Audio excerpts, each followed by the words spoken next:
The 1920s also brought an age of scientific racism.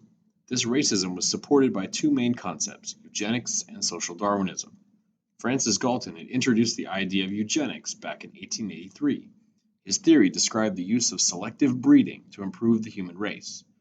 That superior races, like the Anglo-Saxons, should not mix with other races to remain on top.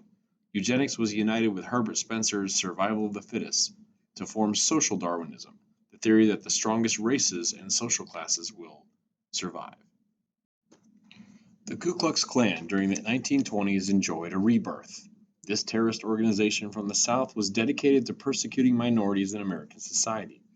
It grew immensely popular with over 5 million members by 1924. Like the KKK of Reconstruction, it used terror and murder to intimidate minorities and now immigrants. In a time of xenophobia and nativism, the American people elected many KKK members to local, state, and federal offices. It drew its support from lower middle-class white Protestants in small cities and towns. This photograph here is from the March on Washington in 1924. The Great Migration during World War I was a mass migration of African Americans fleeing the South for northern cities looking for work. Many found good-paying jobs in factories. Almost 400,000 black men served in the armed forces during World War I. They came home to parades and celebrations across the country. Many saw this as the dawn of a new age for the black man. What do you think happened to these factory jobs when the soldiers came home? That's right, they went back to the white men who had had them before the war. The fact that blacks had fought in the war had almost no impact on whites. By 1919, the racial climate had become savage and murderous. In the South, there was a sudden increase in lynchings. More than 70 were war veterans. In the North, black factory workers faced layoffs as returning white soldiers took their jobs. Blacks were met with hostility everywhere. In Chicago, a black teenager swimming in Lake Michigan on a hot July day had drifted towards the white beach, whereupon several whites stoned him from the shoreline until the boy drowned. With no one arrested for the crime, blacks stormed into white neighborhoods to retaliate. Whites then stormed black neighborhoods for payback. There was much looting, robbing, beating, shooting, stabbing, and destruction of property for more than a week. Chicago was virtually at war. This cartoon, titled The Unrestricted Dumping Ground, depicts the American view of immigration during the 1920s. Notice how immigrants are portrayed as vermin infesting the country. These immigrants are coming from Europe and bringing with it socialism, anarchy, and the mafia. It's cartoons like these that led the American public to push for immigration reform. The first few years after World War I saw immigration into the U.S. grow almost 600%. But the nativist attitudes of the time had a direct impact on immigration into the U.S. The belief in eugenics of the Progressive Era had combined with old-time nativism to produce an immigration law that would have long-term consequences across the globe. With nativist pressure, Congress passed the Emergency Quota Act of 1921 and the National Origins Act of 1924. Congress wanted to limit the number of immigrants from Southern and Eastern Europe. These immigrants weren't the right kind of immigrants. While they were white, they were mainly Catholics and Jews. Congress was able to accomplish this by setting up a quota system, by limiting the number of immigrants from every European nation to 2% of the nationals living in the U.S. from that individual country in 1890. Let's pretend that there were 100,000 Italians living in the U.S. in 1890. This would mean that in 1921, only 2,000 would be allowed into the country. Congress chose the year 1890 because back then most of the population was from the right countries in Europe. They were from the Protestant, Anglo-Saxon, northwestern countries like England and Germany. The act also stopped all immigration from Japan.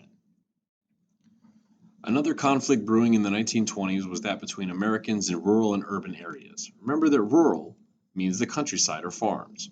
Americans who lived on farms or in small towns were more conservative than people who lived in the cities or urban areas. There were just more opportunities to do different things in the city than in the countryside. These values crashed head-on in the 1920s with the passage of the 18th Amendment, Prohibition, which banned the sale, manufacture, and transportation of alcohol. People in the countryside saw alcohol as contributing to the sins of city life. The 18th Amendment didn't stop people from drinking. It forced the drinking underground. These places were hidden from public view. They became known as speakeasies. They were called that because you had to speak softly so no one could hear you and have the cops bust up the club. Sometimes they were hidden behind closet doors or hidden behind fake walls. Sometimes they were literally underground. Alcohol was allowed for medicinal or religious purposes. A lot of people were always sick and going to the doctor for a new prescription, or they magically found Jesus. But alcohol wasn't hard to get. You could buy it from someone who smuggled it into the country from Canada, Cuba, or the West Indies. Or if you lived in the countryside, you could buy it from someone who made their own moonshine. We call these people bootleggers. They were called bootleggers because sometimes they hid their alcohol in their boots. Prohibition and bootlegging led to the growth of organized crime in the cities. The most popular face of organized crime was Al Capone, who controlled Chicago. He was the main bootlegger. He was also into bribery and prostitution, but he wasn't all bad. He did a lot of charitable work, seeing himself as a modern-day Robin Hood. He was behind the notorious Valentine's Day Massacre, where his gang took out the leaders of a rival gang. The feds were never able to catch Capone for bootlegging, murder, or prostitution. Finally, they were able to indict Capone on tax evasion charges. He served roughly 7 years in prison. He died about 8 years after he got out. Another major conflict of the 1920s was between science and religion. A growing movement in America was known as religious fundamentalism. Fundamentalism is a Protestant religious movement in which people believe in the literal interpretation of the Bible. This meant that they believe every single word as it's written. They don't believe there's any symbolism or metaphors in the Bible. If the Bible says the earth was created in 6 days, it was created in 6 24-hour periods. This led fundamentalists to reject the theory of evolution. Evolution is Charles Darwin's theory that plants and animals develop and change over time. A lot of people get confused with the word theory. In everyday life, theory means an idea about something, a guess or an estimate. In science, a theory is a completely different meaning. The word theory means that it's proven and can be replicated by other scientists over and over and over again. It is a scientific fact. Fundamentalists especially disagreed with the part of the theory that states that humans evolved from apes. This led to a court case in Tennessee that gained national attention. Tennessee had outlawed the teaching of Darwin's theory of evolution in public schools.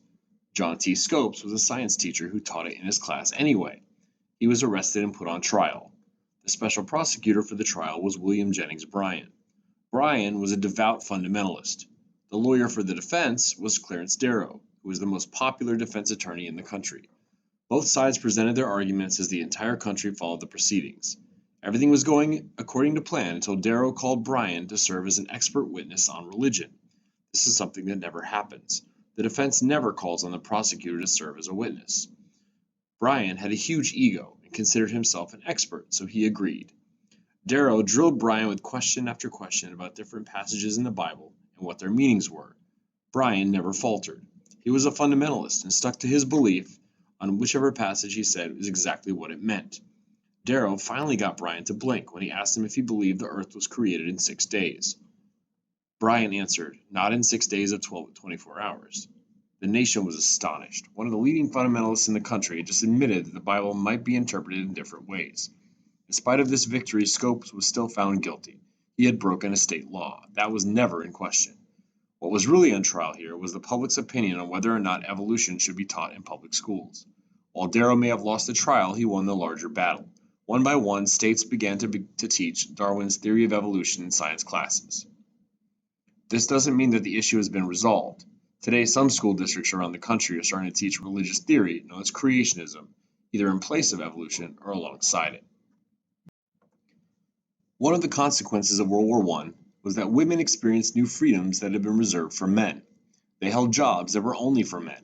Once the war was over, it was hard to tell women, "Thanks for your help during the war, now go back to being the woman you were before." Women began to assert their independence. A new ideal emerged for some women, called the flapper. The technical definition is an emancipated or free young woman who embraced the new fashions and urban attitudes of the day. Pictures do a much better job of describing what a flapper was. A flapper wore close-fitting felt hats, bright waistless dresses, an inch above the knees, skin-toned stockings, sleek pumps, and strings of beads. They also cut their long hair into boyish bobs, and some dyed it jet black. In their bid for equal status with men, some began to smoke cigarettes, drinking in public, and talking openly about sex. In an age of sensationalism, excess, and crime, Americans longed for an idol or a hero that they could look up to. Charles Lindbergh was that hero. He was honest and brave, something the nation seemed to have lost. He made the first non-stop solo flight across the Atlantic Ocean. He took off from New York City on his plane, called the Spirit of St. Louis, and landed in Paris 33 hours and 29 minutes later. He was treated to a ticker tape parade in New York and met the president in Washington, D.C. Remember that the movement of large numbers of blacks from the South to cities in the North during World War I was known as the Great Migration. Why did they leave the South? Well, for many reasons. One could be to get away from the Jim Crow laws, and a bigger one during the war was to find a job. Many blacks who moved to New York moved to a borough known as Harlem. It's like South Houston, Pasadena, Pearland, or Katy is to Houston. During the 1920s, Harlem became the world's largest black urban community. This led to the flowering of creativity known as the Harlem Renaissance. Blacks flourished in literature, arts, and especially entertainment. An important writer was Langston Hughes. Two of the most important performers were Louis Armstrong playing the trumpet. He is the most important and influential musician in the history of jazz. The other is Duke Ellington. He's considered one of America's greatest composers. The leading writers of the post-war decade were disillusioned with the results of World War I and the consumerism of the 1920s. Gertrude Stein called them a lost generation. Their works expressed disillusionment with the ideals of an earlier time and with the materialism of a business-oriented culture. The main authors of this generation were F. Scott Fitzgerald, who wrote The Great Gatsby, Sinclair Lewis, who wrote Main Street and Babbitt, and Ernest Hemingway, who wrote A Farewell to Arms. Fitzgerald and Lewis took to a life of drinking, while Hemingway expressed his unhappiness by moving into exile in Europe.